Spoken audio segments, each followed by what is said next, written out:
chosen one. Heaven has pressed pause on you. Everything that once moved smoothly has slowed. Conversations have quieted. The plans that used to bring comfort now feel like sand slipping through your hands. You've tried to keep momentum, to make things work, but nothing aligns the way it used to. Listen closely. This isn't coincidence. This is divine intervention. Heaven itself has interrupted your rhythm because you were moving at a pace that could have cost your purpose. You are not being punished. You are being protected. The stillness around you isn't abandonment, it's an invitation. God has set you apart, pulled you out of the noise, and positioned you in solitude to recalibrate your spirit.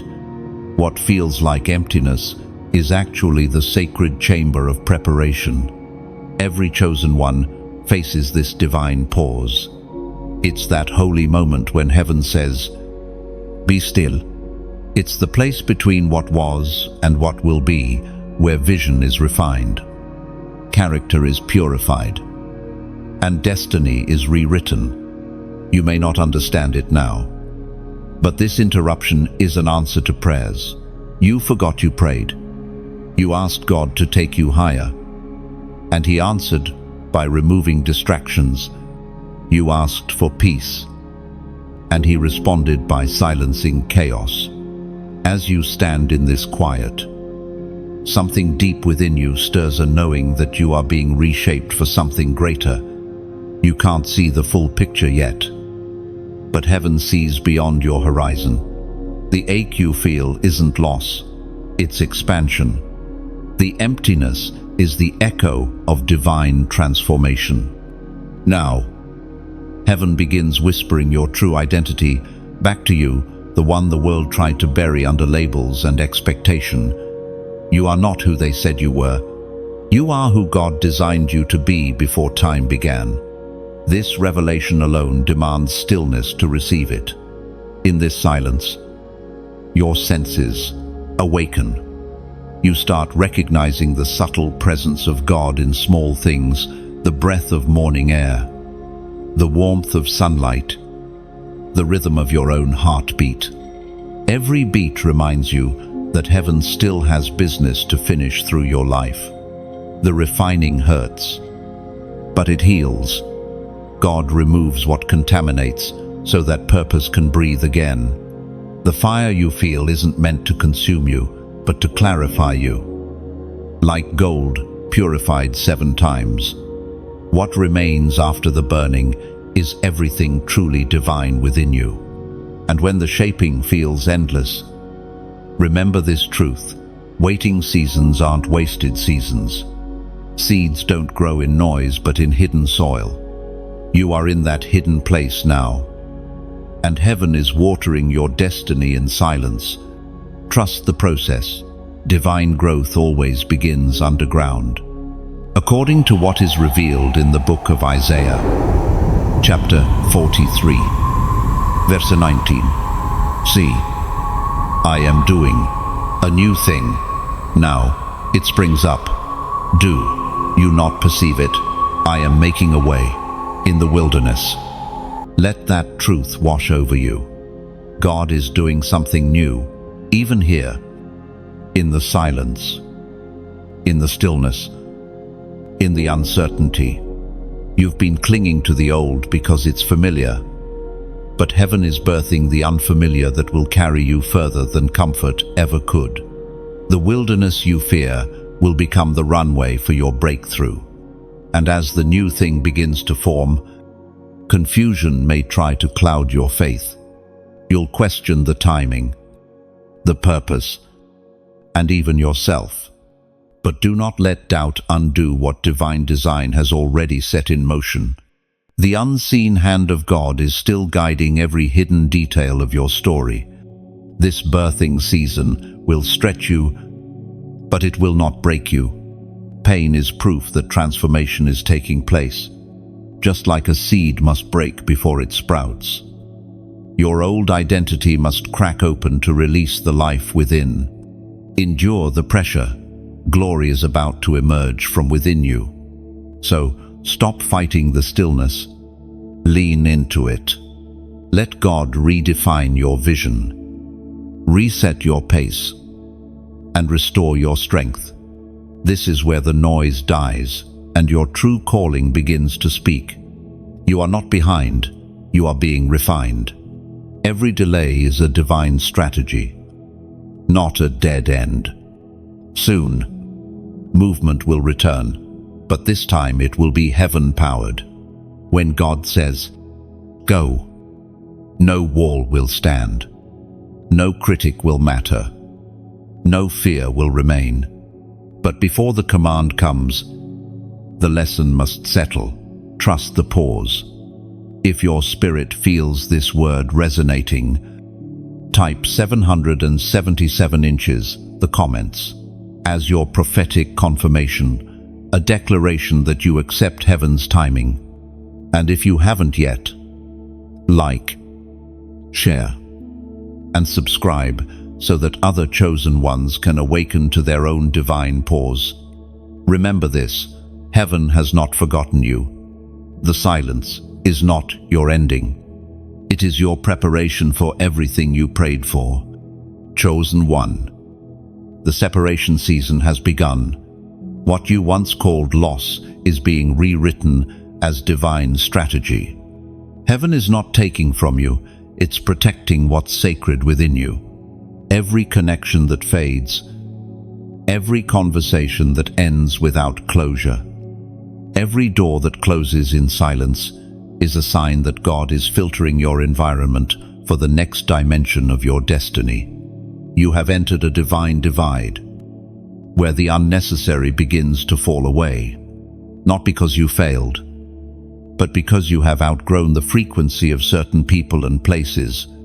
The same ones who celebrated your past might not recognize your future.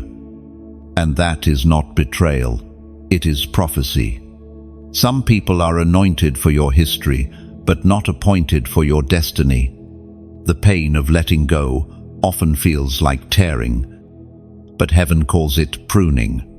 The Father, like the careful gardener, removes the branches that bear no fruit, not to destroy the vine, but to make it flourish. You may feel stripped right now, but in truth, you are being shaped for overflow. When divine separation begins, confusion often follows. You ask yourself, why did they walk away? What changed? But, beloved, it was never about them. The moment God marked you, the atmosphere around you began to shift. Alignement demands adjustment. The call on your life creates friction in spaces not built to hold your anointing. It is not cruelty that pulls people away from you, it is mercy. Heaven cannot allow attachments that drain your spiritual strength to follow you into higher altitudes. Like the eagle that sheds feathers to fly lighter, you too must release what weighs you down. You can't soar while carrying everything and everyone. Some of the people you love most cannot go where you are going. Their presence in your next season would limit what God wants to do through you. It is not a rejection of them, it's a revelation of timing. The road to purpose is narrow, and not all companions can endure its pressure. As was spoken in the sacred texts of old, in the Gospel of Luke, chapter 6, verse 38, "Give, and it will be given to you, a good measure, pressed down, shaken together, and running over, will be poured into your lap." This is not only about generosity, it is about exchange. When heaven takes something from your hand, it is to replace it with something multiplied. What left your life was not subtracted, it was making room for the overflow promised to you. You are not being emptied, you are being prepared to receive more. It's natural to grieve them. You invested time, love, loyalty, and the sudden distance feels like betrayal. But grief can be holy when it leads you back to surrender. Let the tears fall, but don't let them make you bitter. Cry if you must, but do not chase what heaven has already released. In this sacred separation, God is revealing truth through silence. He is teaching you to discern between those who were attached to your gift and those who were connected to your soul. You are discovering the difference between convenience and covenant. What remains after this pruning will be pure, real, rare, refined. Remember, Abraham had to leave his homeland before he could see the promise. Joseph had to lose the favor of his brothers before he could walk into purpose. Even Jesus had to be deserted in Gethsemane before redemption could unfold. Divine separation always precedes divine manifestation. So, if your world feels smaller, know that heaven is expanding your future. The stage is being cleared so that your next chapter can begin without contamination. When you stand alone, it's because heaven wants your full focus. This is not isolation, it's consecration. Your silence is not empty, it is holy. Every person who left, every plan that fell apart, every opportunity that vanished was heaven saying, "Not this time, not this way." You are being guarded from distractions disguised as comfort. The pruning may look painful now, but it's the only way the garden of your destiny can bloom. Chosen one. Don't resist the separation. Don't try to hold together what heaven has already pulled apart. You cannot build forever on temporary foundations. If you trust God with your calling, trust Him with your circle. Those who are meant to walk with you will find their way back in divine timing, redeemed, renewed, and ready. For now, release gracefully, forgive silently, and move forward faithfully. The same hands that took something from you are preparing to place something better before you. Divine separation is not the end. It is the sacred beginning of becoming who you were always meant to be. You tried to hold on. Chosen one, you did everything you could to keep the people you loved, to save what was falling apart, to maintain what heaven had already released. You called. You prayed. You forgave. You fought, but still, they drifted away. You thought your loyalty could rewrite God's plan, but what you saw as loyalty, heaven saw as delay. There comes a moment in every chosen one's journey when your heart must break before it can expand. You kept trying to hold together what heaven was intentionally breaking apart. You mistook divine pruning for personal failure. You thought, maybe if I love harder, stay longer, explain better, they'll understand. But the truth is, some people were never meant to understand you. They were only meant to witness your beginning. You are not being punished for caring too much. You are being redirected for caring in the wrong direction. God saw the conversations you tried to fix, the relationships you tried to keep breathing, and He said, "Enough. You can't resurrect what heaven has already buried." Letting go is one of the hardest forms of obedience. It's easier to fight for what's familiar than to trust what's unknown. But your next level cannot be reached by dragging the weight of what's expired. Some people became assignments that have already been completed. Holding on only turns divine lessons into emotional prisons. You see, there are times when God allows pain to become your teacher, when every unanswered text, every broken promise, every door that slams shut is heaven's way of whispering, "This is not your tribe anymore." You were never meant to beg for belonging. You were meant to stand as evidence of divine selection. The Word of God declares in the book of Proverbs, chapter 4, Verse 23. Above all else, guard your heart, for everything you do flows from it. Oh, this is the call of the season you're in now. Guard your heart, not by building walls of bitterness, but by setting boundaries of wisdom. You have learned that love without discernment leads to exhaustion. Not everyone who calls you friend carries the fragrance of loyalty.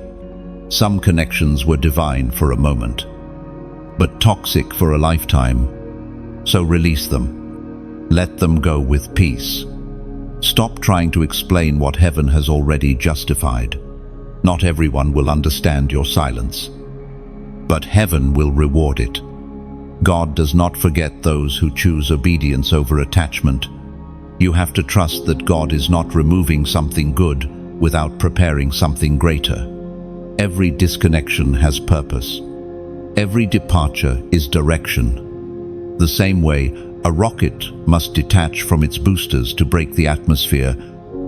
You too must release what cannot survive where you're going. It's okay to grieve. Even Jesus wept when faced with loss. But after the tears, lift your head. The emptiness you feel now will soon be filled with divine clarity. You will look back and thank God for every door that closed, for every name that stopped calling, for every plan that fell apart. Because in time, you'll realize this: what you tried to hold on to was never leaving you, it was leading you. The loss was actually the lesson. The goodbye was the gateway. Heaven doesn't take, it trades. Every empty space becomes the landing zone for something miraculous. And when the weight of loneliness starts pressing against your chest, remember this: God often empties your circle before he fills your crown. Isolation is not evidence of abandonment. It is the echo of preparation. Now, pause for a moment and breathe. Reflect on every situation you tried to control, every door you tried to reopen, every person you tried to pull back into your life. Ask yourself, what if the loss was the blessing? Because that's exactly what it was. The release was protection, not rejection. And right here, I want you to take a step of faith. Type, "I let go," in the comments below. Not as a ritual, but as a declaration. As you type those 3 words, you are agreeing with heaven's timing. You are saying, I choose peace over panic. I choose purpose over pain. When you release what no longer serves your spirit, you make room for what heaven has prepared. The next chapter of your life cannot begin until your hands are free. Those 3 words are, you're unlocking. Say them, believe them, and watch peace return like a river. Chosen one, your grip has been strong, but grace is stronger. What's ahead of you is far greater than what's behind. Do not mourn the endings. Rejoice that you were found worthy of transition. What was once your comfort zone has become your cage, and heaven is opening the door. Walk forward now, not with regret, but with revelation. What you lost was never meant to last. What remains is holy, pure, refined. Heaven has seen your tears and is rewriting your story with glory. You are not empty, you are being renewed. Divine disconnection is not rejection. Chosen one, what feels like abandonment is often the sound of heaven shifting your alignment. The pain of people walking away, the sting of silence where laughter used to echo, the sudden distance between hearts that once felt inseparable. These are not punishments, they are divine protections. God never removes anything without reason. When he allows a door to close, it is because what's behind it no longer matches your anointing. You are changing, growing, transforming. And sometimes that means the things and the people that once fit your spirit now feel heavy on your soul. This is not about superiority. It's about destiny. What cannot grow with you cannot go with you. As the prophet wrote in the scroll of Habakkuk, chapter 1, verse 5, "Look at the nations and watch and be utterly amazed. For I am going to do something in your days that you would not believe, even if you were told." That is exactly what is happening around you. God is doing something you wouldn't believe, even if He told you in advance. The shifting of relationships, the ending of certain connections, the stillness that has entered your life, all of it is preparation for something far beyond your imagination. You are standing in the middle of divine reordering. The pruning always comes before the promise. Before Joseph could reach the palace, he had to lose his coat of many colors, the symbol of family pride. Before David could wear the crown, he had to be hunted by the very king he once served. Before Jesus resurrected, he first had to be forsaken. The pattern is clear. Separation is the soil of elevation. Do not curse the very thing that is cultivating your strength. Divine disconnection is heaven's method of clearing space for divine connection. When certain doors close, others are quietly forming behind the curtain of time. When certain names stop calling, heaven begins whispering new ones. You are not losing, you are being positioned. Sometimes, God will isolate you to insulate you. He will hide you until your heart is ready, your mind is steady, and your spirit is anchored. The wilderness isn't punishment, it's protection from premature exposure. Not everyone can handle the light that is forming inside you. Some would misuse your gift or dilute your fire. So, God separates to safeguard. You may not feel thankful now, but one day you will. You'll look back and see how every exit led you closer to purpose. You'll realize that if those people had stayed, you might have settled instead of soared. Every loss was actually a trade, temporary comfort exchanged for eternal calling. Even in the silence, God is speaking. His absence of explanation is not absence of intention. He doesn't need to justify His protection. The fact that certain relationships ended without warning is proof that divine timing outruns human understanding. When heaven moves, it doesn't ask for permission, it acts in perfect wisdom. Do not chase what left. You cannot resurrect what God buried to save you. When something leaves peacefully, do not reopen the door with your own hands. Let the silence stand. Trust that heaven knows how to restore what is meant for you and remove what is not. This is the sacred art of surrender, to release without resentment, to bless what left without bitterness, to trust without proof. Divine disconnection trains your spirit to rest in divine reasoning even when your emotions resist. That's how the chosen mature, through letting go, through trusting the unseen, through believing that even loss obeys God. And when your heart aches, remember this: everything that leaves under God's instruction makes room for something heaven approved. There will come a day when you'll smile again, not because life is easy, but because you finally see the design in the disruption. You'll understand that the distance was mercy, the silence was safety, and the loneliness was leading you home to yourself. So rest now. Chosen one, don't fight the flow of divine order. You are being carried, not abandoned. What's meant for you will recognize you when it arrives, and what's not will fade, no matter how hard you try to hold it. You are not forgotten. You are being finely tuned to the frequency of heaven's next move. Let peace settle, where pain once lived. Divine disconnection is heaven's signature proof that you are too valuable to remain surrounded by what cannot see your worth. The emptiness is not the end. It's the beginning of something miraculous. The wilderness of loneliness. Chosen one. This is where heaven hides its greatest treasures.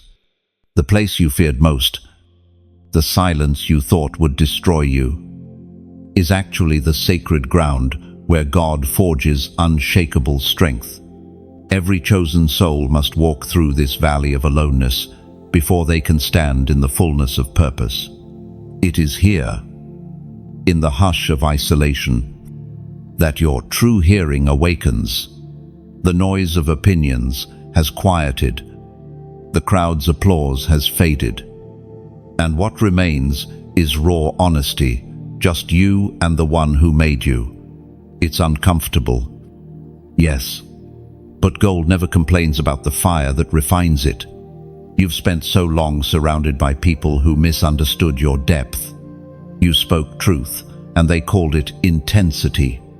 You offered love, and they mistook it for weakness. You shared dreams, and they responded with silence. So God said, "Enough." He led you into the wilderness not to punish you, but to protect your purpose. When heaven isolates, it's not exile, it's incubation. Just as a seed must disappear beneath the soil before it can break forth in life. You too have been buried, not forgotten. This darkness is where your roots are growing, hidden and strong. You are learning to live without applause, to pray without proof, to trust without explanation.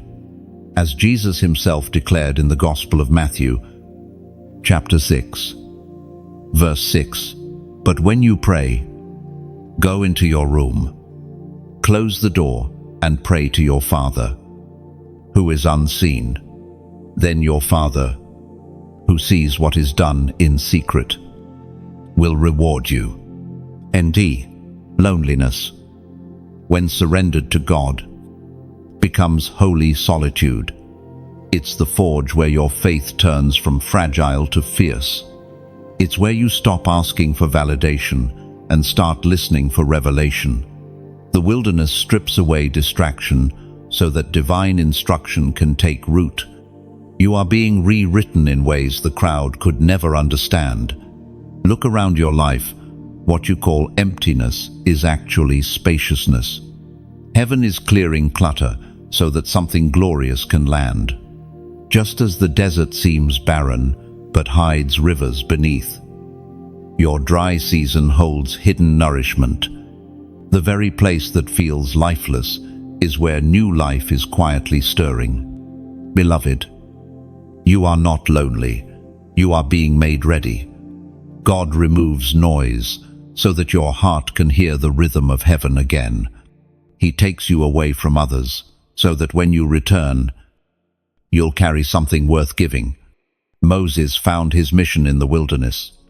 Elijah heard God in the whisper of silence. Even Jesus began his ministry after 40 days alone. Loneliness has always been the classroom of destiny. And as you walk through this season, remember this: you are not called to live in the wilderness forever, only to pass through it with wisdom. When this chapter ends, you will emerge, glowing with quiet authority. The same silence that once scared you will become the language of peace. You'll carry stillness like armor, calm like a crown. This message you're hearing, it's not just sound, it's seed. If it speaks to you, let it grow. Water it by sharing it with others who are wandering in their own wilderness. Maybe your act of kindness becomes the sign someone else was praying for.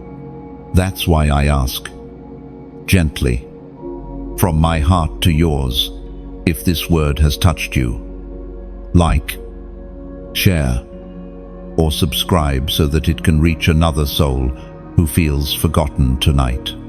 When you do that, you're not just supporting a voice, you're spreading light. Every share is a ripple of hope. Every like is an echo of faith. Every subscription is a silent amen that says, I believe in what heaven is doing here. And if you feel led, you may donate to keep this message flowing. Think of it not as payment, but as planting. Every seed you sow becomes another voice lifted, another life reached.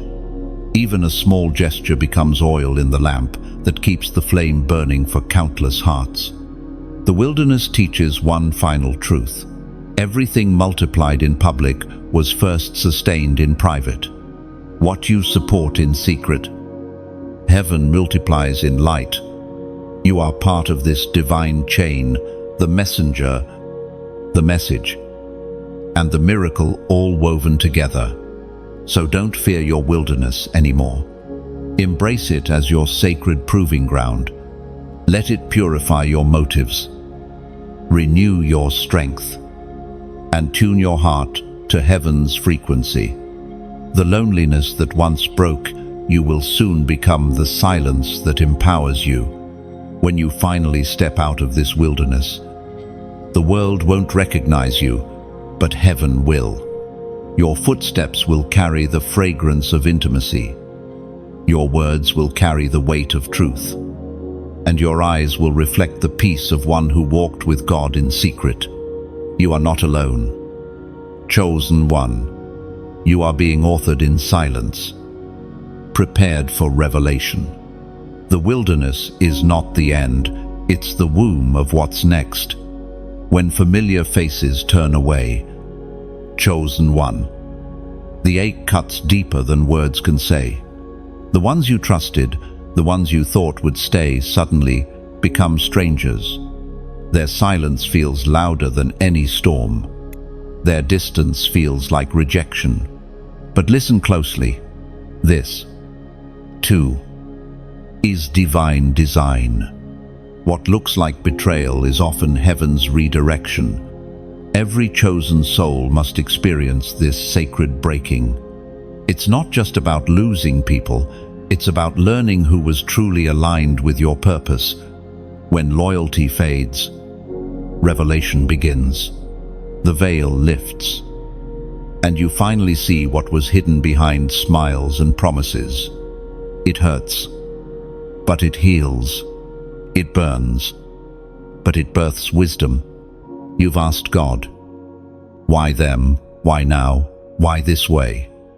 But the answer is simpler than you think, because where He's taking you, not everyone has clearance to enter. Some relationships were for a season of growth, not a lifetime of glory. And heaven knows what your heart doesn't want to admit. You cannot take everyone to the mountaintop.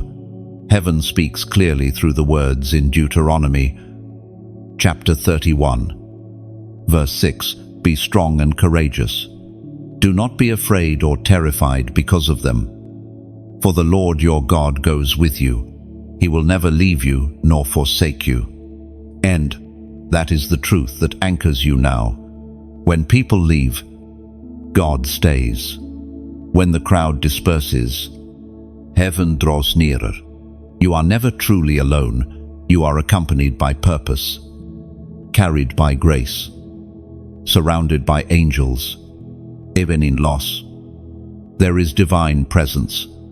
Sometimes, God allows certain faces to fade so that His face becomes clearer to you. It's in the void left behind that His voice grows louder. The more others walk away, the closer He leans in. You may not see it yet, but every absence is an invitation for intimacy. Do you remember the disciples who scattered when Jesus was arrested? Even the closest ones couldn't stand the weight of destiny. But what they couldn't see then was that separation was necessary for resurrection. Likewise, the people who left you were not strong enough to stand beside you through transformation. Their exit was mercy in disguise. Don't harden your heart. Forgive them silently. Bless them sincerely. Release them gracefully. Your power is not in proving them wrong, it's in staying right with God. You do not have to defend your character when heaven has already validated your calling. The pain you feel is real, but it is also temporary. Every wound carved by departure becomes a window for divine light. Every space they left behind becomes a sanctuary for peace. You will learn to thank God, not for the loss, but for the revelation that followed. Now you walk differently. You no longer chase approval or crave applause. You've learned that absence can be the purest form of alignment. Those who left did so because their assignment ended, and their silence became the signal that it was time for you to ascend. You will look back one day and smile, realizing that what broke you actually built you. The distance was necessary for clarity. The rejection was necessary for redirection. God is rewriting the narrative of your pain into a prophecy of purpose. And though your heart still aches, heaven whispers, "Don't look back." There is no healing in replaying what has already been redeemed. What's ahead of you holds more peace than what's behind you held pain. Let every memory become a message, and every goodbye become grace. So here, right now, make a declaration of faith. Type 888 inches, the comment symbol of new beginnings, infinity, and divine renewal. When you type it, you're saying, "I release the old, I embrace what's next." This act is more than a number, it's a seed of surrender.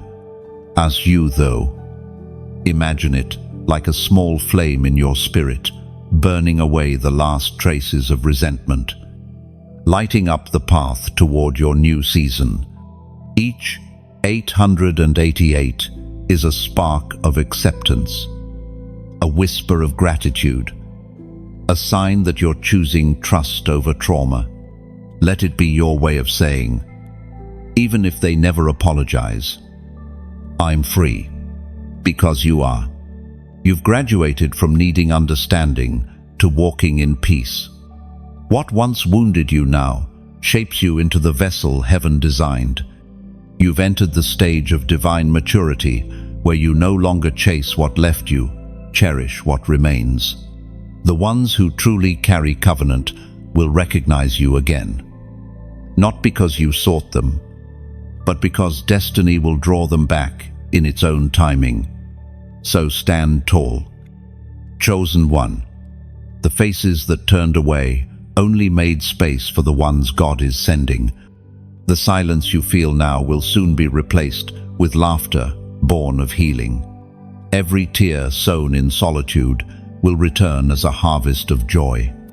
And when you look back at this chapter, you won't remember the pain, you'll remember the peace that followed. For even in loss, you were never alone. Heaven stood beside you, unseen but unshakable, the hidden hand of God, quiet, steady. Unseen is moving, even when you think nothing is happening. Chosen one. You have spent nights wondering why doors closed, why opportunities vanished just as you were ready to step through, why promises seem to evaporate before your eyes. Yet what feels like delay on earth is often precision in heaven. God's hand is at work behind every unseen curtain, aligning moments, people, and timing so that His purpose unfolds in perfection. Sometimes, divine fingerprints are invisible until the story is complete. You might call it coincidence, but heaven calls it choreography. Every heartbreak, every detour, every unanswered prayer has been divinely synchronized. You are walking a path written long before your birth, and every step you take echoes with eternity's design. You cannot see the whole picture yet, but the author of your story can. The same way an artist must step back to view the full painting, God stands beyond time, shaping the masterpiece of your life with patience and precision. What looks like chaos to you is beauty still in progress to Him. When things don't make sense, remember that heaven never wastes motion. Even the waiting seasons serve a purpose. You are not being ignored, you are being refined. The silence between blessings is where your faith is strengthened. The tension between loss and gain is where character is formed. God works most powerfully in the invisible, according to what is revealed in the book of Romans, chapter 8, verse 28. And we know that in all things God works for the good of those who love Him, who have been called according to His purpose. No, there were moments you thought you lost everything, but heaven was simply clearing the stage. You thought you were being emptied, but in truth, God was making space for what truly mattered. He allowed certain doors to close, not because you were unworthy, but because the rooms behind them were too small for your calling. If you could see the unseen realm, you'd realize how often heaven has intervened on your behalf. The accident that didn't happen, the opportunity that was delayed, the betrayal that exposed hidden motives, all were guided by invisible mercy. God's hand has shielded you from battles you never even knew existed. When your plans collapse, it's easy to believe you've failed, but divine collapse is often the prelude to divine construction. God dismantles what's temporary to establish what's eternal. He lets what's unstable fall, so that what's unshakable can rise. The ruins of one season become the foundation stones of the next. In this stillness, God is not silent, He's strategic. You are not forgotten. You are being fortified. The work that heaven does in private will soon be revealed in power. What's forming now will one day make sense. And you will thank Him not only for what He gave, but also for what He withheld. Remember the stories of Scripture. Joseph imprisoned before his promotion, Moses hidden before his mission, Esther silent before her influence. Each of them endured seasons where God's hand was hidden. Yet later they saw that the hiding was protection, the delay was design, and the silence was setting the stage for glory. And so it is with you. What feels like unanswered prayer is actually unfinished preparation. You are being sculpted by unseen hands that refuse to rush perfection. Heaven is patient because destiny cannot be delivered prematurely. If God showed you everything now, it would overwhelm you. So He hides His hand until you are ready to handle the blessing. Every closed door has fingerprints of favor. Every delay has mercy written between its seconds. The job you didn't get, the relationship that ended, the opportunity that slipped away, they weren't denials. They were divine detours, redirecting you to where grace awaits. Soon, what once confused you will become your greatest testimony. The moments that brought you to your knees will become the chapters that lift others to hope. You'll look back and say, God was there the whole time. I just couldn't see it. For now, rest in the mystery. You don't have to understand every move to trust the one making it. His hand may be hidden, but His heart is not. The same hand that allowed the breaking will also bring the blessing. The same hand that removed will also restore. So breathe. Chosen one. Stop trying to trace what can only be trusted. The hidden hand of God is not absent. It's simply operating beyond your sightline. And soon, when the appointed time arrives, everything unseen will unfold in radiant clarity. You'll realize that heaven was working for you. even when it felt like heaven was silent. Chosen one. This is the testing of the chosen, the season where heaven weighs your heart, not your words. When prayers seem unanswered, when promises feel delayed, when the silence of God presses heavier than the sound of opposition, this is the furnace of faith. It is here that your spirit is refined, not through comfort, but through surrender. You have asked for purpose, and heaven has answered with pressure. You have prayed for strength, and heaven has responded with stretching. Every test you face is not punishment, but preparation. Faith that is never tested can never be trusted. God allows you to be refined so that your obedience is no longer conditional. The trials that surround you now are sacred. They are the proving ground where your faith matures and your dependence on people fades. What once would have shaken you now strengthens you. You are learning to stand even when you can't see, to praise even when you don't feel, to obey even when you don't understand. The apostle reminds us in his first letter to Peter, chapter 1, verse 7, these trials will show that your faith is genuine. It is being tested as fire tests and purifies gold, though your faith is far more precious than mere gold. End of quote. Testing seasons feel lonely because the noise disappears. People who once celebrated you grow silent. Opportunities seem to evaporate. But that isolation is not an oversight. It's the classroom of destiny. God is not withholding comfort. He's strengthening conviction. He's teaching you to anchor your confidence in His presence, not in outcomes.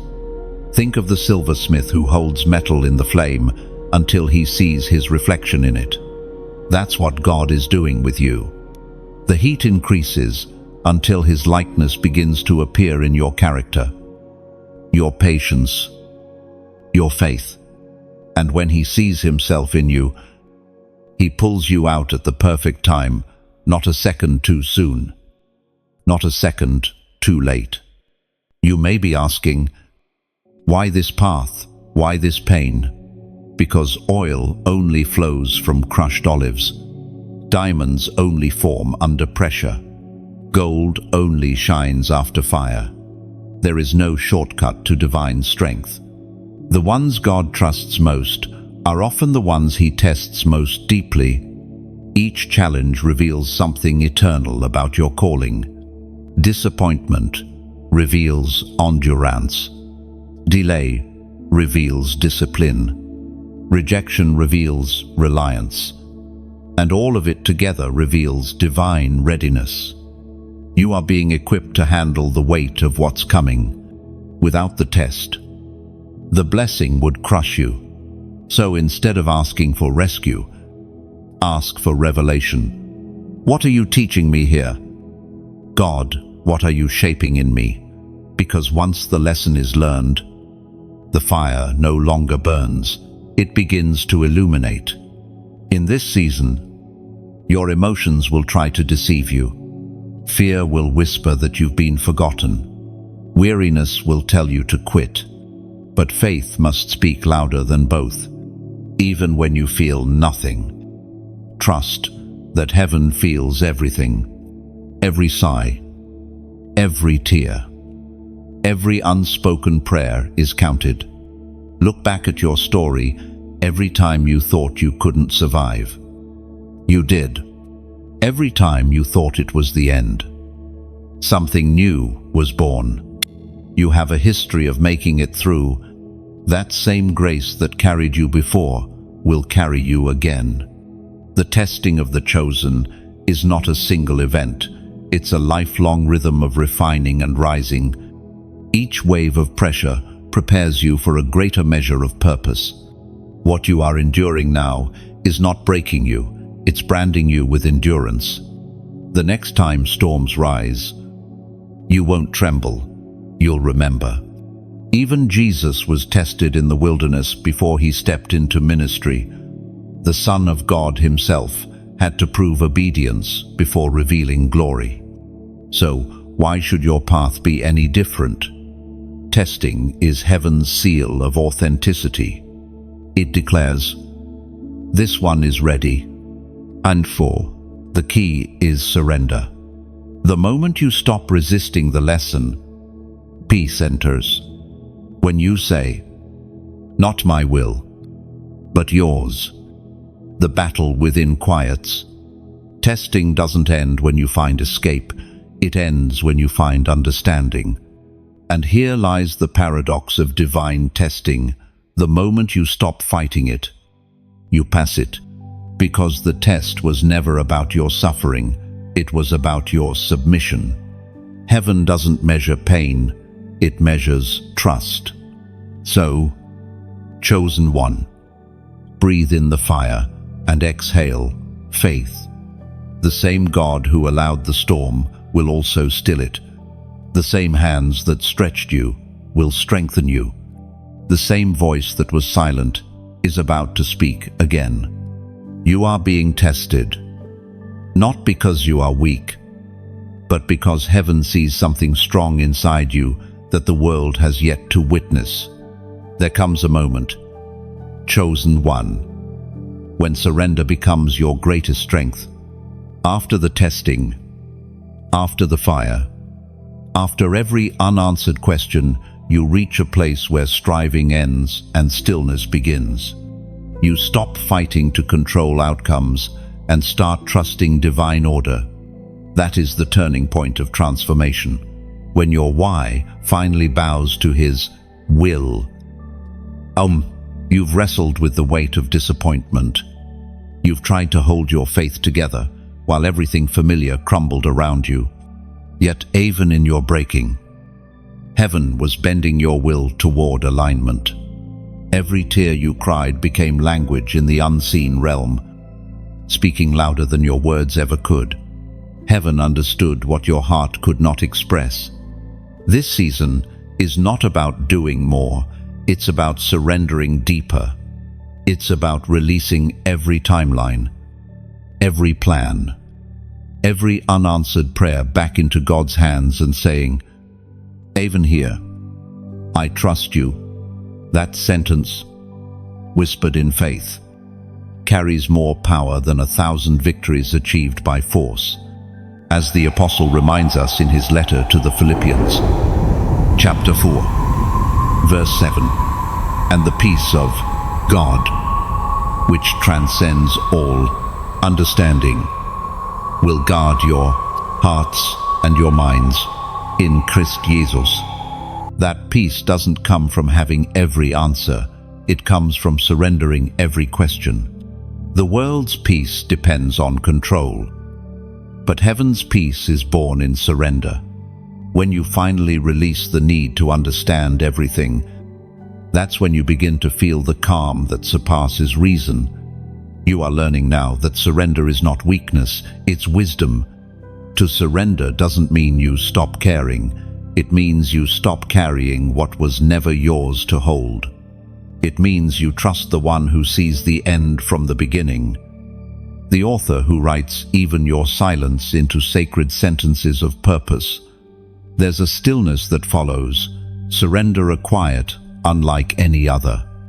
It's the moment when you realize that everything you lost was never truly yours, and everything meant for you will always return. You breathe again, not because everything is perfect, but because you've stopped trying to be God in your own story. You've been fighting battles meant for his hands. You've tried to fix what was never broken, only unfinished. But heaven says, rest. The outcome is already written. You were never meant to figure everything out. You were meant to walk by faith, not by sight. There's something sacred about the moment you finally let go. It feels like dying and being reborn in the same breath. The weight leaves your shoulders, and peace takes its place. You realize that the storm never had power. It only revealed how deeply anchored you truly are. Surrender shifts everything. It turns chaos into clarity, pressure into purpose, waiting into worship. When you choose surrender, you stop striving against the current and start flowing with divine rhythm. You become light again, weightless, fearless, free. And right now, at this exact moment, heaven is watching you take that step. Not an outward step, but an inward one, the choice to stop wrestling and start resting. The moment you do, something powerful breaks loose in the spiritual realm. The chains of anxiety snap, the echo of fear quiets, and the river of peace begins to flow. So, if this word is speaking to the deepest part of you, type "I release it" in the comments. Those 3 words may look simple, but they carry the essence of surrender. It's your declaration that says, "I no longer hold what God has already claimed. I trust the process, even when I don't see the promise." All in. As you write it, imagine the weight falling off your hands. Picture yourself standing before heaven's altar, placing every burden, every name, every dream, every unanswered prayer at his feet. Feel the release. The act may seem small, but in the unseen realm, it is monumental. It tells heaven that you are ready for peace to replace pressure. This is how chosen souls rise, not by resistance, but by release. You are entering the chapter where obedience replaces overthinking, where stillness becomes strength, where surrender becomes your victory song. Don't rush the process. Rest in it. Let grace hold what your hands cannot.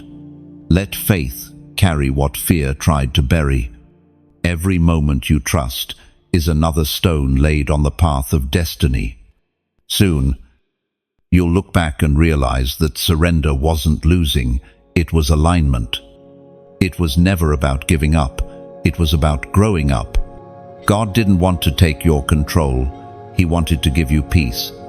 Elevation requires separation. Chosen one, the higher you climb, the lighter you must travel. This truth has followed every soul that heaven has chosen for greater purpose. The mountain of destiny does not welcome excess weight, it demands surrender. Every unnecessary attachment, every fear, every comfort that once defined you must be released if you are to rise. You've been feeling this spiritual tension, the pull between where you are and where you're being called. It's like the air is changing around you, thinning, reminding you that what sustained you at sea level cannot sustain you at the summit. You are being refined for altitude. The pressure you feel is proof that you are ascending. Think of the eagle, how it leaves the nest, not because it despises comfort, but because comfort no longer supports its growth. The nest that once sheltered you is now too small to contain what you are becoming. That is what God is doing in you, removing the softness of dependence so that strength can take root in your wings. As the prophet Isaiah once recorded in chapter 55, verse 9, "As the heavens are higher than the earth, so are my ways higher than your ways, and my thoughts than your thoughts." Elevation is not glamorous, it's gritty. It means walking away from familiar valleys and stable voices. It means feeling the sting of cold wind as you ascend through loneliness. But it also means hearing heaven more clearly, seeing with new eyes, breathing the rare air of divine perspective. Every step higher takes you further from noise and closer to clarity. You have been asking for clarity, for peace, for purpose, and heaven is answering not by handing you comfort, but by calling you higher. The air may be thin, but it is pure. The path may be steep, but it is sacred. If you have ever climbed a mountain, you know that as altitude increases, pressure decreases. The same is true in the spirit. The higher you go, the fewer voices can reach you. The noise fades. Distractions weaken. Only what is essential survives. That is the gift of elevation. You lose what is unneeded so that what's eternal can breathe. Sometimes that means walking alone for a while. Sometimes it means watching familiar faces fade into the mist below. But remember, you are not losing people, you are gaining perspective. You are trading crowded company for divine conversation. The summit is quiet because few choose the climb. And as you ascend, the view changes. The wounds of the valley look smaller. The betrayals that once consumed you look distant. You begin to see that every pain, every pruning, every pause was part of the climb. Heaven was training your lungs for this air all along. This message, this moment, is your breath of reminder. If it speaks to you, I invite you to keep the message alive. Like it, if it resonates in your heart. Share it with someone who might be struggling through their own climb. When you do, you become part of heaven's ripple, lifting others the way grace is lifting you now. And if this message has blessed you, subscribe, not out of obligation, but as a way of saying, I'm choosing to stay connected to what nourishes my spirit. Subscribing is like planting your flag at the foot of the mountain before continuing the journey. It says, you're not walking this path alone. If your heart feels stirred and you wish to donate, let it be an offering, not a transaction. Think of it as giving oil to the lamp that lights the way for others still wandering in the dark. Every drop of support becomes part of the flame that keeps this light burning, a modern-day altar built from generosity and faith. These gesturers, liking, sharing, subscribing, giving, are not just actions, they are symbols. Each one says, I see the value in this climb. I believe in this journey. And heaven takes notice of every seed sown with sincerity. As you move forward, remember this: elevation is never about pride, it's about purification. It's not about being above others, it's about seeing further so you can guide others with compassion. The mountain does not exist to glorify the climber, it exists to expand perspective. The climb is demanding, yes, but so is every birth. And what's being born in you is vision. You are shedding what was heavy so that you can carry what is holy. The tears you've cried are like dew on the morning of a new day. They are signs that something alive is about to emerge. Keep ascending. Chosen one, keep trusting the wind, even when it feels cold. For when you reach the summit, the same winds that once resisted, you will carry your wings. And from that place, you will look down and realize the climb was never punishment. It was promotion. The new circle of covenant souls is forming around you. Chosen one, you may not notice it. At first, it happens quietly, almost invisibly, like dawn creeping over the horizon. These are not just acquaintances or companions, they are divine alignments sent to walk beside you in purpose, not preference. The days of carrying people who were not meant to climb with you are ending. Heaven is now sending those who carry similar fire, those whose spirits recognize yours. For every person who left, God is appointing another with purer intention. These new souls won't compete with your calling, they will complement it. They will not drain you, they will discern you. When they speak, it won't just be conversation, it will be confirmation. You will know them not by their words, but by the peace that enters when they arrive. This circle isn't formed by convenience, it's forged by covenant. It's a gathering of souls who have been refined in their own wilderness and now carry wisdom instead of wounds. You will find them in unexpected places, often at quiet intersections of obedience. They will not seek your spotlight, they will protect your secret place. As the ancient words echo from the book of Ecclesiastes, chapter 4, verse 9, "Two are better than one, because they have a good return for their labor." End of. When heaven creates a new circle, it often begins by removing the wrong ones. It is a delicate process, painful at first, then purposeful. The pruning of the past was necessary to make space for this divine convergence. The souls that are entering now have been through their own refining fires.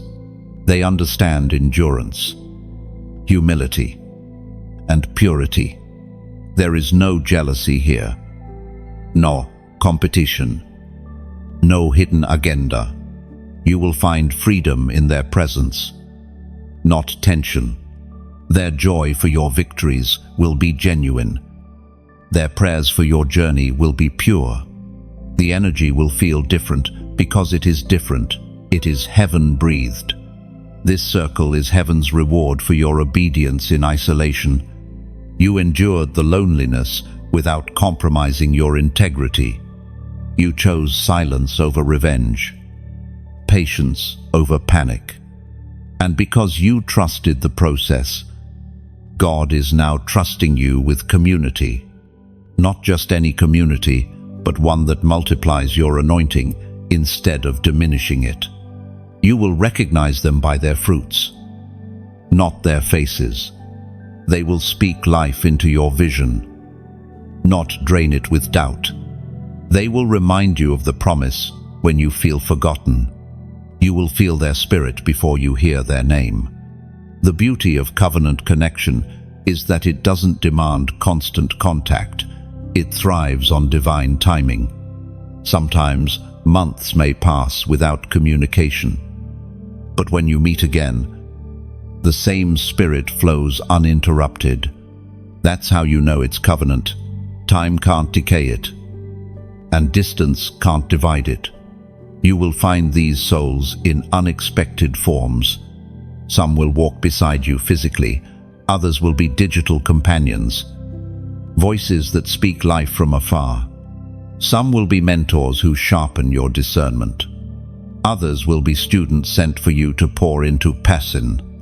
Every one of them plays a divine role in this sacred ecosystem of destiny. And while you receive these connections, you must also become one. Be the kind of person whose presence brings peace, whose words bring healing, whose loyalty brings strength. The same grace that connects you must also flow through you. For the circle, heaven builds thrives not on receiving alone, but on mutual giving. These new connections are not distractions, they are directions.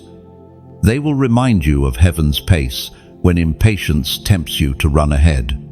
They will help you see from higher altitudes when earthly confusion tries to cloud your clarity. Through them, God will speak again, not in thunder, but in shared wisdom and quiet understanding.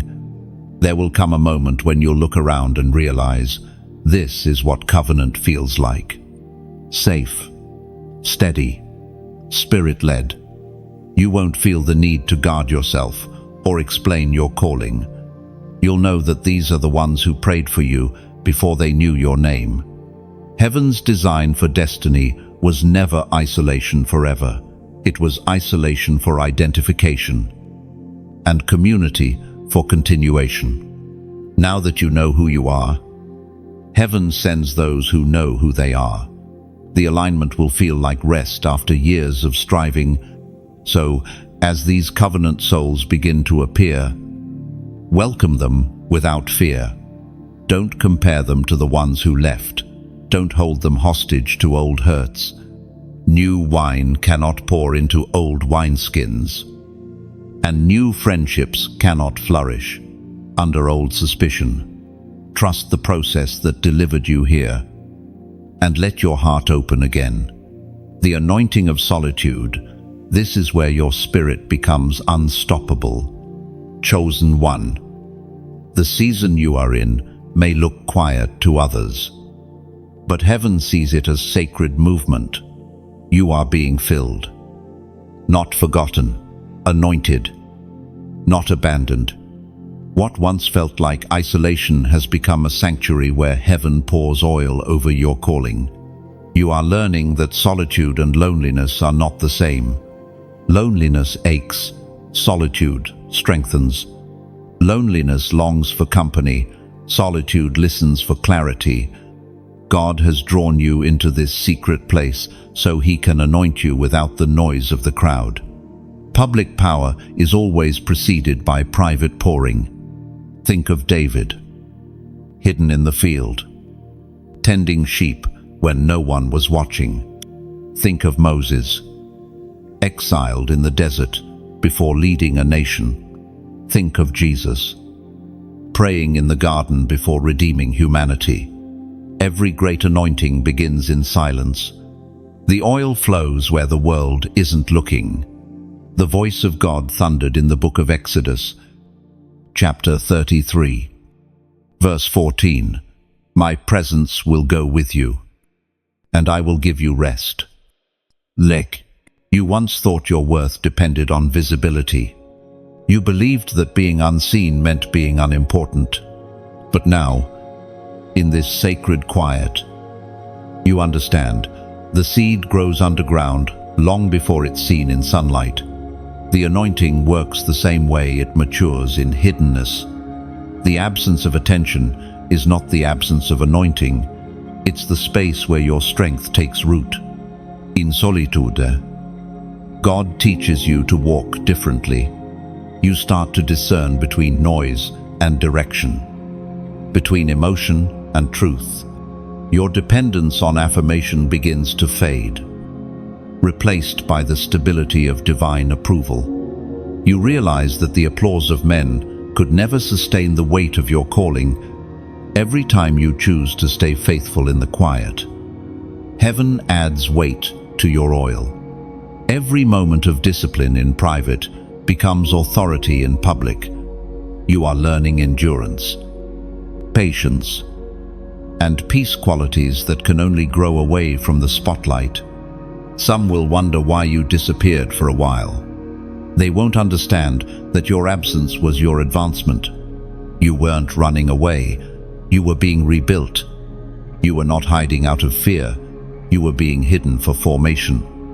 Heaven was doing surgery on your spirit, removing wounds, stitching wisdom, infusing new strength. This solitude is also a separation from imitation. It teaches you to stop performing and start becoming. You no longer have to prove that you are chosen. You simply walk like it. The stillness has become your sanctuary, your shield, your schooling. You have graduated from needing attention to seeking alignment. The oil that flows from this solitude is different. It doesn't just shine, it heals. It carries compassion because it was born from quiet endurance. You can now speak with gentleness and authority because you know both sides of pain and peace. Heaven has trusted you with empathy, and that is a greater gift than recognition. If this moment resonates with your soul, type 555 inches, the comments below. That number is your declaration of grace, of transformation, of divine favor unfolding. When you type it, you are saying, I embrace my solitude as sacred. I trust that God is working in silence. This simple act isn't superstition, it's symbolism. Every 555 is a spiritual echo, a signal to heaven that you are not resisting the stillness anymore. It's your way of saying, I'm ready for peace to become my power. And as you release that number into the world, feel the oil of peace begin to settle on you. Imagine it flowing over your thoughts, calming your heart, reminding you that what God starts in silence, He always finishes in glory. The anointing that solitude produces cannot be stolen or faked. It carries heaven's fingerprint. You are not missing out. You are being filled up. You are not falling behind. You are being fastened to purpose. The quiet is not punishment. It's protection. God isolates before He elevates, because He must anchor you before He announces you. When this season ends, you will emerge, carrying something the world can't explain. You'll speak with authority that doesn't come from titles, but from truth. You'll walk with peace that doesn't come from circumstances, but from communion. You'll carry light that doesn't flicker under pressure, because it was forged in stillness. So stay here a little longer. Don't rush the quiet. Let heaven finish what it started in you. The solitude you're living through is sacred space, heaven's secret chamber, where the next version of you is being anointed for assignment. Chosen one. The world may not see what's happening in your silence, but heaven sees everything. And soon, when the appointed time arrives, the same stillness that once concealed you will become the stage that reveals you. Recognition is dawning now. Chosen one. You are beginning to see what the darkness was for, why the detours had to happen, and how every loss was actually divine preparation. The fog that once clouded your mind is clearing, and for the first time, you can see the design in your pain. This is the hour of divine upgrading, when what was stripped away begins to reveal its purpose. You thought the fire came to destroy you, but it came to define you. You thought rejection was a curse, but it was a compass. Everything that left you, every disappointment that bruised your heart, has been turned into a tool for discernment. What was once unbearable has become unshakable wisdom. You're not the same person who entered the storm. You've changed. Quietly, but completely. Your eyes carry clarity now. Your spirit moves with precision. You no longer chase validation. You carry revelation. You've learned that divine favor doesn't always look like open doors. Sometimes it looks like closed ones that saved your soul. As was spoken through the prophet Joel. Chapter 2, verse 25. I will restore to you the years that the locust has eaten. That promise is being fulfilled in you. The years that felt wasted, the moments that felt stolen, are being redeemed in ways you never imagined. Heaven wastes nothing, not your tears, not your trials, not even your mistakes. Everything is recycled into purpose when surrendered to divine hands. The fire of the last season didn't burn you, it burned away what could no longer follow you forward. The refining didn't ruin you, it revealed the purity of your faith. Heaven had to let you break so that divine strength could be rebuilt in the cracks. Like gold, refined in flame. You shine differently now, not bright for attention, but steady for direction. This recognition comes with quiet awe. You start realizing that what you prayed for didn't arrive the way you expected. Instead of answers, you received awareness. Instead of shortcuts, you received stamina. You've come to understand that God's blessings are not always additions. They are often subtractions that reveal truth. You can now look back without bitterness. The faces that left, the places that closed, the seasons that ended, all of it begins to make sense. The timing that once frustrated you now feels flawless. The pieces that didn't fit before have fallen into perfect order. Heaven was never late. It was just waiting for you to grow into readiness. Every chosen soul eventually reaches this moment of recognition. It's the unveiling. When everything hidden becomes holy, you no longer need to question why. Your spirit simply whispers, "Now I see." You see how the silence protected your sanity. You see how heartbreak taught you boundaries. You see how failure became the foundation of faith. And in this newfound awareness, you walk differently, not in arrogance, but in assurance. You don't rush anymore because you've learned that destiny can't be delayed when it's divinely designed. You stop comparing paths because you finally understand that what's meant for you will never miss you. This revelation softens you. Instead of resentment, you feel reverence. Instead of complaint, you offer gratitude. You begin to thank God, not just for the victories, but for the valleys that taught you how to climb. You thank Him for the silence that taught you to listen, for the pain that taught you compassion, for the waiting that taught you wisdom. Your perspective has shifted from "why me" to "thank you for choosing me."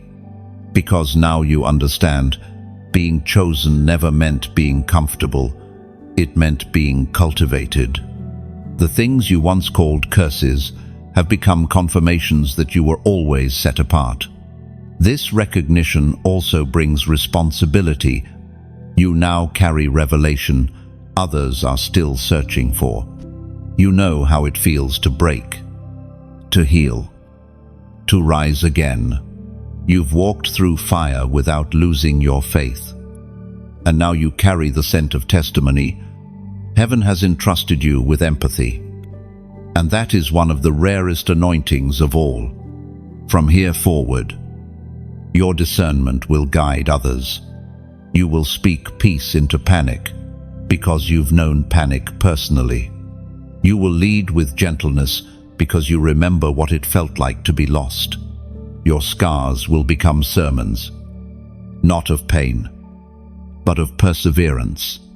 So don't downplay your growth. Don't apologize for your clarity. You've earned every ounce of this wisdom through surrender. You are walking proof that brokenness can birth beauty, that loss can lead to legacy. That divine restoration is not about returning to who you were, it's about revealing who you've become.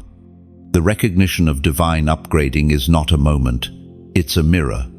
When you look into it, you don't just see survival, you see sovereignty at work. You see that God was never distant. He was designing.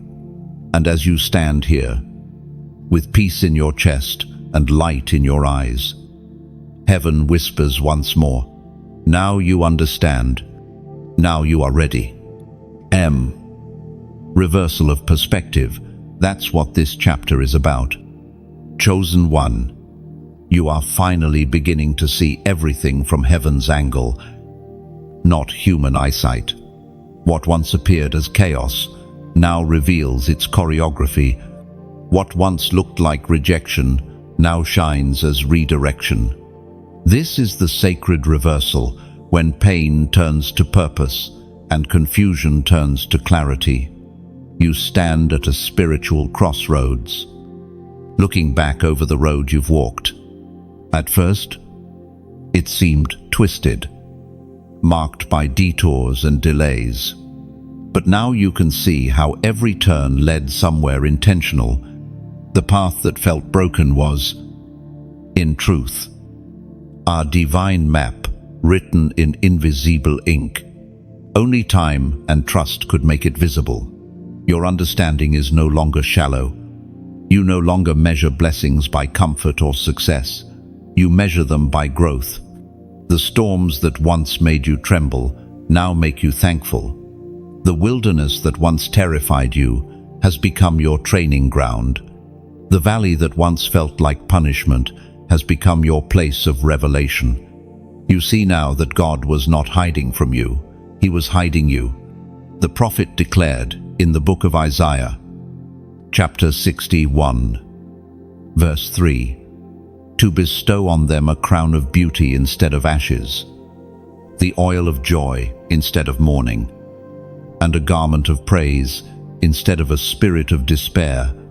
No, you no longer resent the pruning. You bless it. You no longer curse the detours. You thank them. Because if you had gotten what you wanted, you might have missed what you needed.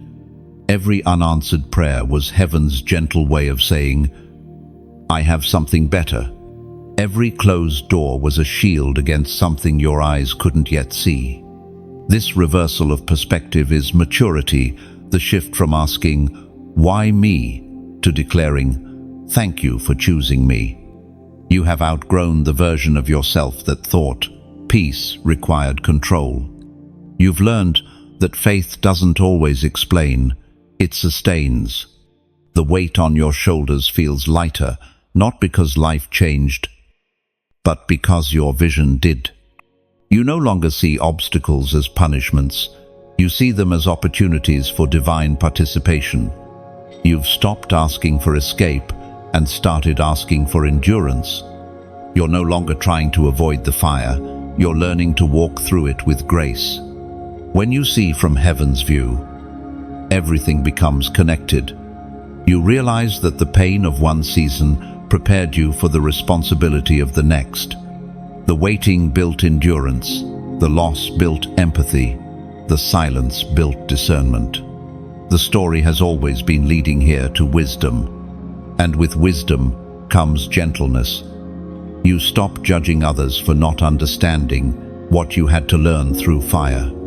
Instead, you carry compassion for those still walking in shadows.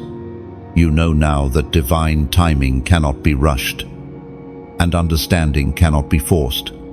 Everyone's revelation comes at their appointed hour. In this new light, you begin to honor even the parts of your story that once made you flinch. You can revisit them without pain because you now see the fingerprints of God where you once saw only absence. You realize that He was never cruel. He was careful. He was shaping your destiny in silence because beauty takes time. This perspective shift also frees you from comparison.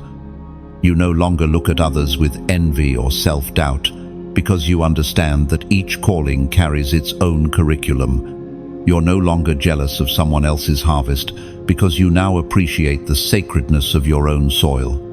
Now, when challenges arise, you no longer panic. You pause. You breathe. You ask, what is heaven trying to teach me here? That single question changes everything. It turns trials into teachers, setbacks into setups, pain into prophecy. And so, chosen one. The world around you may look the same, but within you, everything has changed. You walk with the quiet confidence of one who has seen behind the curtain, who knows that even when heaven is silent, it is still sovereign. The reversal of perspective is not about forgetting what hurt you. It's about recognizing what helped you. You no longer define yourself by the wounds, but by the wisdom they produced. You carry gratitude in places where grief once lived. You stand in peace where panic once reigned. From here forward, your vision will stay clear because it has been baptized in both tears and truth. You are no longer a victim of what happened. You are a vessel of what was revealed. This is what it means to see like heaven, to know that everything, even the breaking, was building you into brilliance. The crown awaits the obedient. Chosen one, you have walked through the valley, climbed through the storm, endured the fire, and stood still in silence. Now, heaven is ready to place the crown not on the strongest, not on the loudest, but on the obedient. The crown is not a decoration, it is a declaration. It says, "This one did not quit." Every trial you survived has been shaping your head to fit that crown perfectly. The weight of it would have crushed the version of you that existed before the wilderness. But now, refined, purified, and strengthened, you can carry what once could only break you. Obedience has enlarged your capacity for glory. You see, crowns are not made in palaces, they are forged in pressure. Gold must be melted, purified, shaped, and cooled before it shines on a throne. So it is with you. Your obedience in hidden places was the fire that formed your crown. Every yes to heaven in the middle of confusion, every silent prayer instead of retaliation, every moment you stayed when you could have run, those were hammer strikes of holiness shaping your destiny. As the Apostle Paul wrote in the second letter to Timothy, chapter 4, verse 8, "Now there is in store for me the crown of righteousness, which the Lord, the righteous judge, will award to me on that day." That is your inheritance, not just survival, but coronation. The trials that tested you are now the evidence that heaven can trust you. You didn't just endure, you evolved. You didn't just wait, you worshipped while waiting. That's what makes you royal in the eyes of eternity. And now, as heaven polishes your crown, the world will begin to notice the quiet shift around you, not because of glitter or glory, but because peace has settled where panic used to live.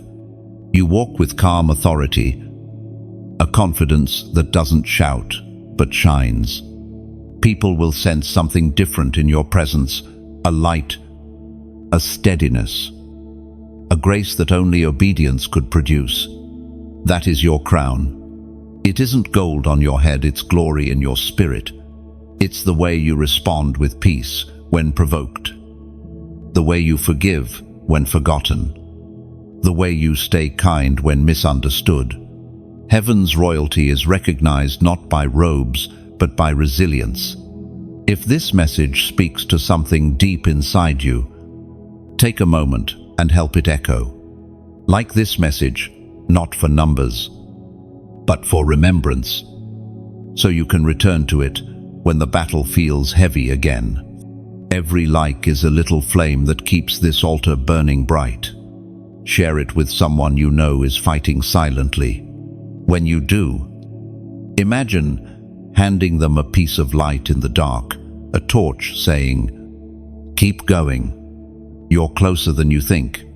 The words you share might be the rope that pulls someone else out of despair. And if this message has become part of your spiritual journey, subscribe to stay connected. It's not just about following, it's about fellowship. Each new word that reaches you is another drop of oil in your lamp, keeping the flame of faith alive through the long night. If you feel led to donate, do it as an act of worship, not obligation. Think of it as planting a seed into sacred soil, a seed that grows into hope for someone else. Every offering fuels the continuation of these messages that reach souls who may have no other voice speaking life into them. You are not just giving, you are building a bridge for grace to travel. And while you're here, take a moment to comment your reflection below. Your words might be the confirmation someone else was praying for. Sometimes, one sentence from your heart can ignite healing in another. This is how heaven's message multiplies through the courage of the obedient. The journey has not been easy. You bled. You've bent. You've broken, but you never bowed to despair. That's why the crown fits now. Obedience has taught you balance, patience, and humility. You wear invisible armor forged by faith. Every scar gleams like a gem set into your spiritual diadem. And when you look in the mirror of the Spirit, you'll notice something new. The one staring back is not who entered the fire, This version of you carries authority in your eyes, grace in your posture, purpose in your pulse. The crown is not coming, it's already resting upon your obedience. So, wear it with quiet dignity. You don't need to announce it. Heaven already has. Continue walking with kindness, loving without fear, and standing without pride. For the crown doesn't just represent victory, it represents responsibility. To carry light in dark places, to love when others give up, to remind the weary that obedience still leads to glory. Your time has come. Royal One. The crown doesn't make you chosen, the choosing made you crowned. Becoming the standard, this is where heaven's purpose within you takes its fullest shape. Chosen One, you've endured the pruning, the pressing, and the purifying.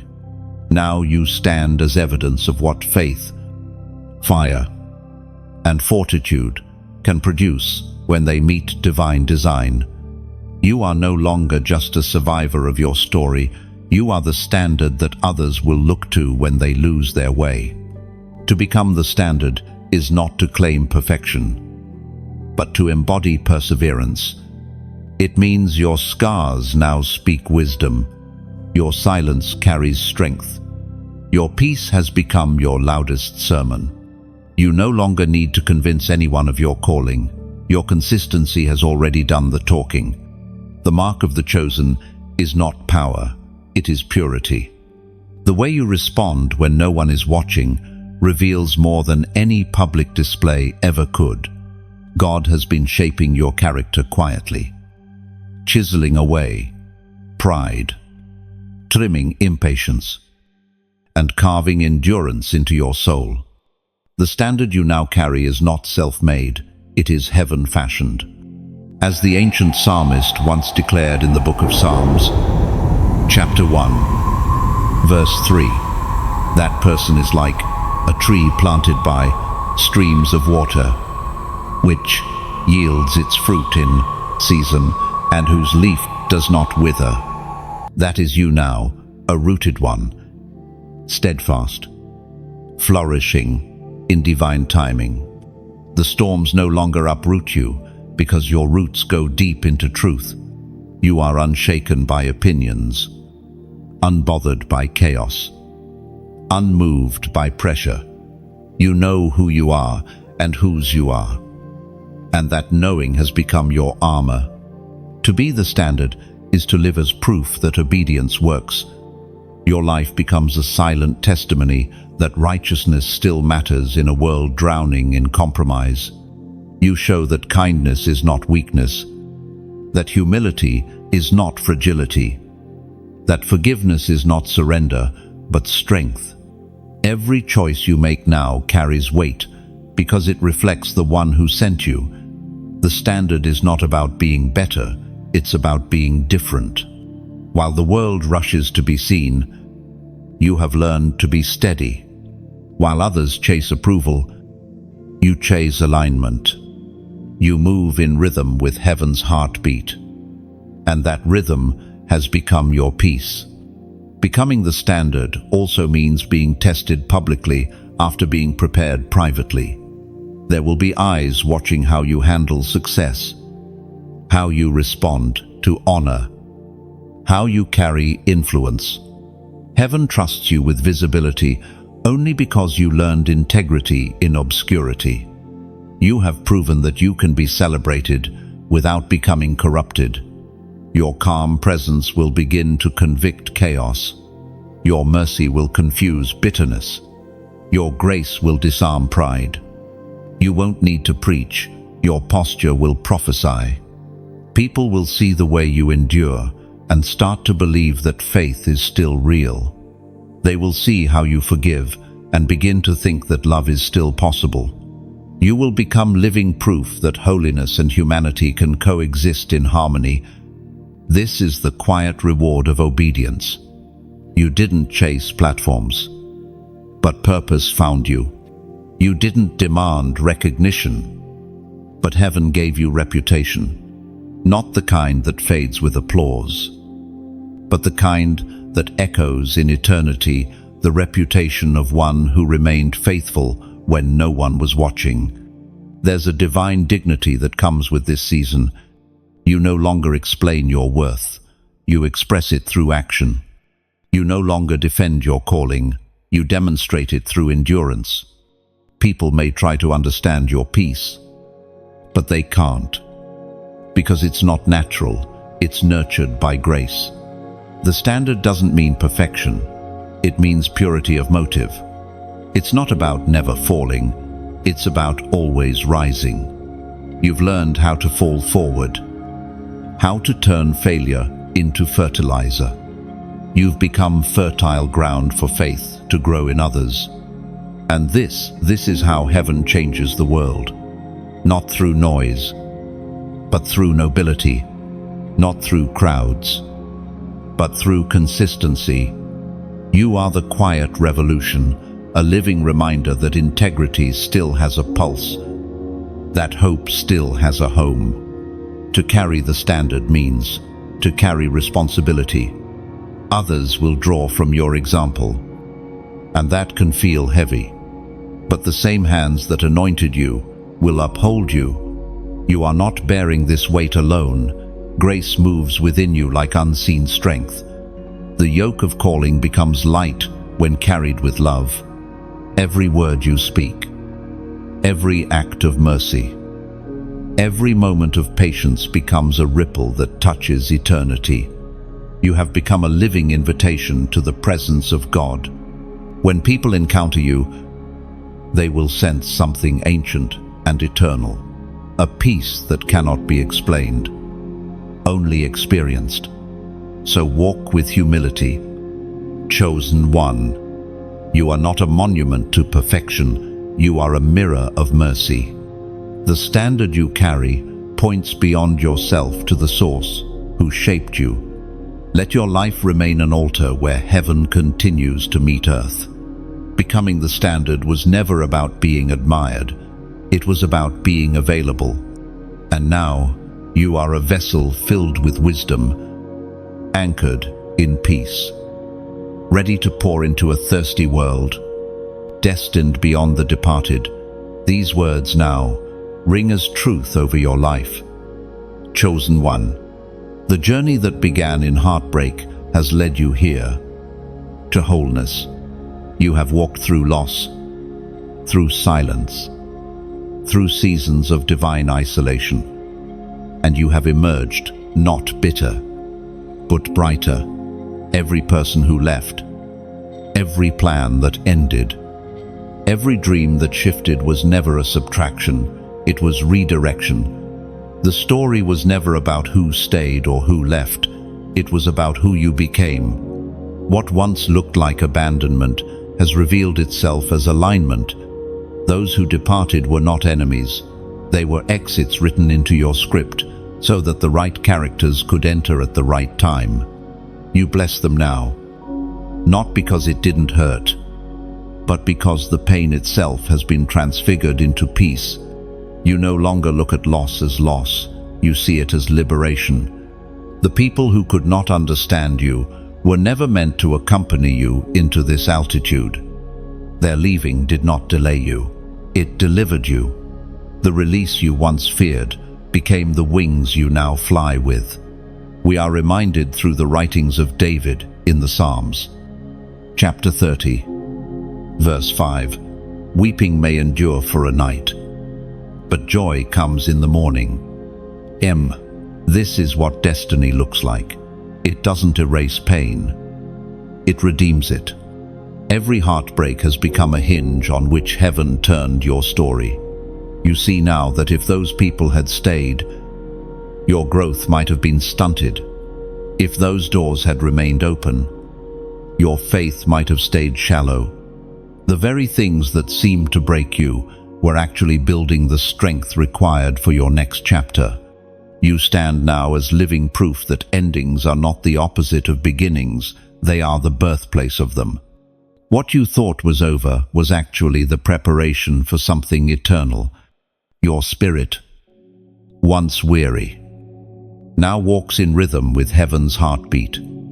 You no longer chase closure, you carry completion. This clarity brings a new kind of compassion. You can bless those who wounded you because you see how their absence created room for healing. You can love without attachment because your worth no longer depends on being needed.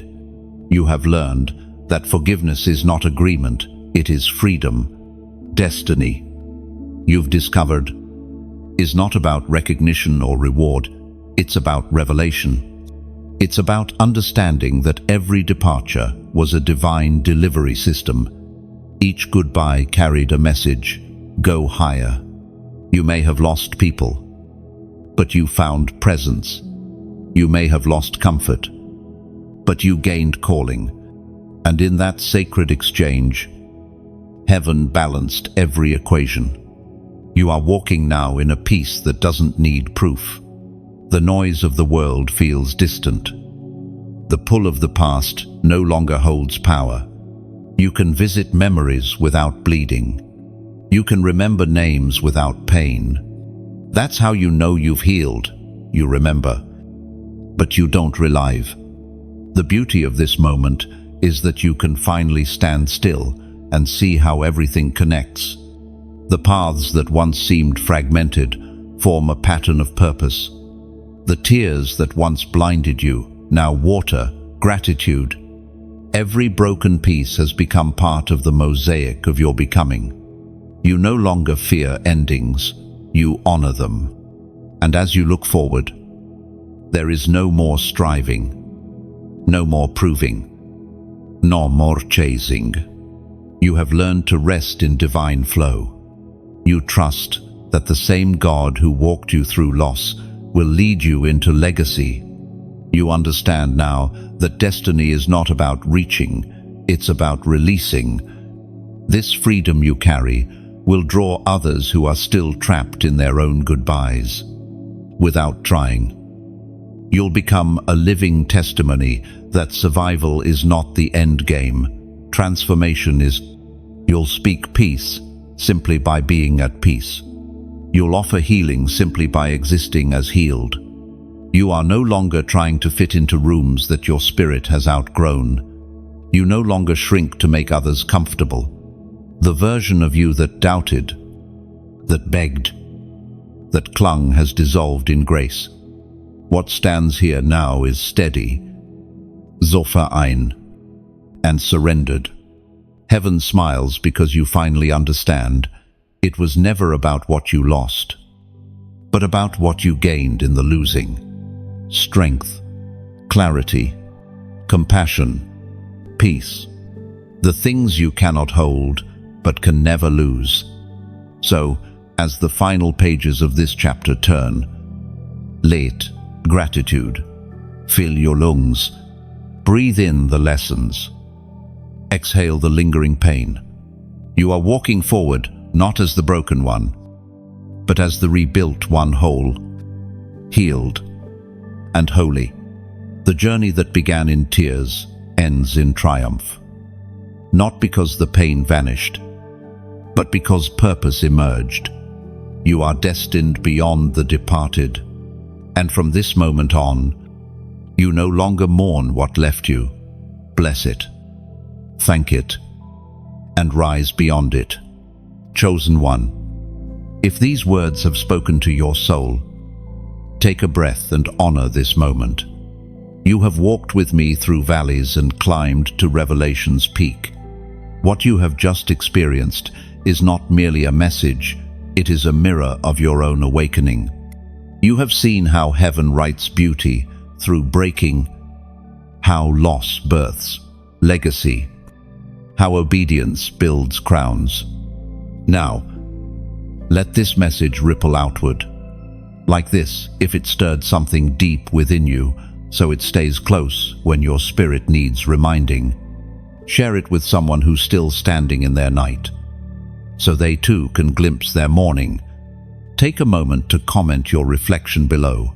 Your words might be the bridge heaven uses to reach another heart. Someone is waiting to read your echo and find hope again. And if this journey has nourished your faith, subscribe to stay connected. Each word that follows will continue the flow of light, strength, and divine perspective we've built together. You are part of something sacred now, a circle of awakened souls, carrying heaven's voice into the world. Keep shining, keep walking. The best is not behind you, it's beginning now.